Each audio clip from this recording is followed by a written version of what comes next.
വർദ്ധിച്ചു വരുന്ന സാഹചര്യത്തിൽ ഇറാനുമായി ഒരു കരാറിലെത്താൻ ആഗ്രഹം പ്രകടിപ്പിച്ചിരിക്കുകയാണ് ട്രംപ്. മിഡിൽ ഈസ്റ്റിലെ ശത്രുത അവസാനിപ്പിക്കുക എന്ന ലക്ഷ്യത്തോടെ ഇറാനുമായി ഒരു കരാറിലെത്താൻ US പ്രസിഡന്റ് ഡൊണാൾഡ് ട്രംപ് ദൃഢനിശ്ചയം ചെയ്തിരിക്കുന്നതായി റോയിട്ടേഴ്സിനോട് പറഞ്ഞ 3 മുതിർന്ന ഇസ്രായേലി ഉദ്യോഗസ്ഥർ പറഞ്ഞു. എന്നിരുന്നാലും പുതിയ ചർച്ചകളിൽ ഇറാൻ US ആവശ്യങ്ങൾ അംഗീകരിക്കാൻ സാധ്യതയില്ലെന്ന് പേര് വെളിപ്പെടുത്താതെ ഉദ്യോഗസ്ഥർ വ്യക്തമാക്കി. ഇറാനെതിരെ US ഇസ്രായേൽ യുദ്ധം ആരംഭിച്ചതിനെ തുടർന്ന് ഫെബ്രുവരി 28-ന് ചർച്ചകൾ നേരത്തെ തകർന്നിരുന്നു. ഇറാന്റെ ആണവ ബാലിസ്റ്റിക് മിസൈൽ പദ്ധതികൾ നിയന്ത്രിക്കുന്നതും US ആവശ്യങ്ങളിൽ ഉൾപ്പെടുമെന്ന് പ്രതീക്ഷിക്കുന്നുണ്ട്. മിഡിൽ ഈസ്റ്റിലെ ശത്രുതയ്ക്ക് പൂർണ്ണവും സമ്പൂർണവുമായ പരിഹാരം എന്ന വിഷയത്തിൽ USഉം ഇറാനും വളരെ നല്ലതും ഫലപ്രദവുമായ സംഭാഷണങ്ങൾ നടത്തിയെന്ന് ട്രംപ് തിങ്കളാഴ്ച സോഷ്യൽ മീഡിയയിൽ എഴുതി. എന്നിരുന്നാലും ഒരു ചർച്ചയും നടന്നിട്ടില്ലെന്ന് ഇറാൻ മറുപടി നൽകി. ഞായറാഴ്ച നടന്ന സംഭാഷണങ്ങൾ തിങ്കളാഴ്ചയും തുടരുമെന്നും ഫലപ്രദമാണെങ്കിൽ വളരെ വേഗം ഒരു കരാറിലേക്ക് നയിച്ചേക്കാമെന്നും അദ്ദേഹം കൂട്ടിച്ചേർത്തു.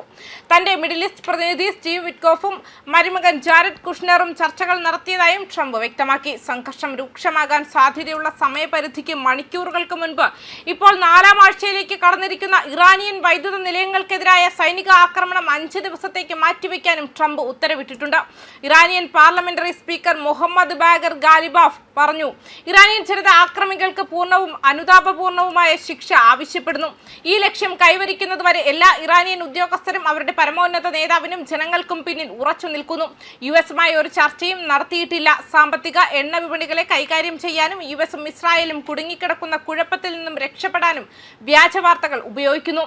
ഇസ്രായേൽ പ്രതിരോധ സേനയും US സൈന്യവും നേടിയ മഹത്തായ നേട്ടങ്ങൾ മുതലെടുത്ത് അവരുടെ സുപ്രധാന താൽപര്യങ്ങൾ സംരക്ഷിക്കുന്ന ഒരു കരാറിലൂടെ യുദ്ധത്തിന്റെ ലക്ഷ്യങ്ങൾ സാക്ഷാത്കരിക്കാനുള്ള സാധ്യതയുണ്ടെന്ന് ട്രംപ് വിശ്വസിക്കുന്നതായി ഇസ്രായേൽ പ്രധാനമന്ത്രി ബെഞ്ചമിൻ നെതന്യാഹു തിങ്കളാഴ്ച പറഞ്ഞു. അതേസമയം തങ്ങളുടെ മണ്ണിൽ ആവർത്തിച്ചുള്ള ആക്രമണങ്ങളിൽ രോഷാകുലരും നിർണായകവുമായ ഹോർമുസ് കടലിടുക്കിനു മുകളിലുള്ള ടെഹ്റാൻ പിടി കൂടുതൽ ശക്തമാക്കുമെന്ന ആശങ്കയും കാരണം സൗദി അറേബ്യയും യുണൈറ്റഡ് അറബ് എമിറേറ്റ്സും ഇറാനെതിരായ US ഇസ്രായേൽ യുദ്ധത്തിൽ പങ്കുചേരാനുള്ള തീരുമാനത്തിന്റെ വക്കിലാണ്.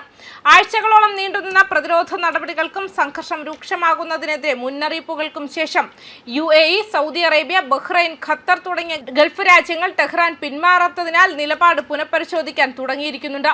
സൈനിക നടപടിയായാലും സാമ്പത്തിക സമ്മർദ്ദമായാലും പോരാട്ടത്തിൽ എത്രത്തോളം ഇടപെടണമെന്ന് അവർ ആലോചിച്ചുകൊണ്ടിരിക്കുകയാണെന്നും വാൾ സ്ട്രീറ്റ് ജേണൽ റിപ്പോർട്ട് പറഞ്ഞു. അമേരിക്കയും ഇസ്രായേലും യഥാക്രമം ഓപ്പറേഷൻ എപ്പിക് ഫ്യൂറിയും ഓപ്പറേഷൻ റോറിംഗ് ലയണും ആരംഭിച്ചപ്പോൾ ഇറാന്റെ ആണവ അഭിലാഷങ്ങളെയോ മിസൈൽ പദ്ധതിയെയോ തടയാൻ ആക്രമണങ്ങൾക്ക് കഴിയുമോ എന്ന് ഗൾഫ് തലസ്ഥാനങ്ങൾ സംശയം പ്രകടിപ്പിക്കുകയും ചെയ്തിരുന്നു.